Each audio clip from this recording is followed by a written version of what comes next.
Hi hello नमस्कार मंडळी. ह्यो व्हिडिओ असा आव्हान लावचो कांद्याचा आणि मिरचीचा. मिरचीचं आव्हान तर आमचं राजा तर मिरचीचं आव्हान काढता खेळता खाता सगळं करता.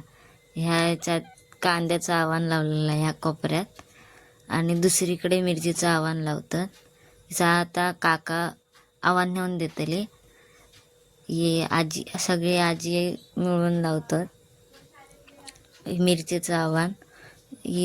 या कोपऱ्यातनं माग बीक घालून मग मिरचीचं आव्हान लावलेला. तसंच हे पूर्ण कोपऱ्यात लावलेलं आहे. हे असे माग घालून हे कांद्याचं आव्हान लावलेलं आणि तिचं मिरचीचं आव्हान एका जागेवर केलेलं. तर मग हे दुसरीकडे दुसऱ्या कोपऱ्यात लावायचं असतं. हे काका काढतात आणि मग त्यांच्याकडे नेऊन देतात. आमचा राजा त्याच्यातला गवत खाता तोच शेती करीत असता त्याच्यातली. आपण आता भेटूया पुढच्या व्हिडिओत. तोपर्यंत बाय बाय. देव बरे करो.